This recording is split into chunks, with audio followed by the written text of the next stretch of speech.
যেটা guideline system যেটা আছে খোকন ভাই সেই গাইডলাইন সিস্টেম মেনে চলবে এবং লিগ্যাল ভাবে সমস্ত রকম আমরা খোকন ভাই সহ আইএসএফ এ যারা আজকে জয়েন করেছেন তাদের সাথে আমরা আছি সমস্ত রকম সমস্যার সমাধান করতে এবং সমস্ত রাজনৈতিক সমস্ত রকম সমস্যা যা আছে আমরা সমস্ত রকম সহযোগিতা আমাদের কাছে পাবে।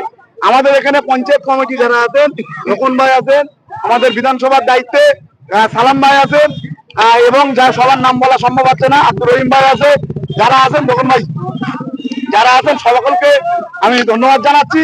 আগামী দিনে আমরা চাইবো খোকন ভাইয়ের মতো যারা আছেন এই পঞ্চায়েতে আর যারা মেম্বার যারা আছেন তাদেরকে বলবো যে ভাই যদি শেষবারের মতো আপনাদেরকে মনে করেন যে সুস্থতার সাথে আমি রাজনৈতিক কোনো দল করব, সেটা একমাত্র আপনাদের অপশন আইএসএফ।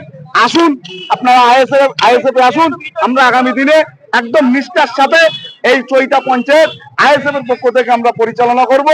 1 টাকা সেখানে কাটমানি থাকবে না, 1 টাকা দুর্নীতি থাকবে না, এ দায়িত্ব আমরা নিয়ে বলছি। সবাই ভালো থাকবেন, সুস্থ থাকবেন।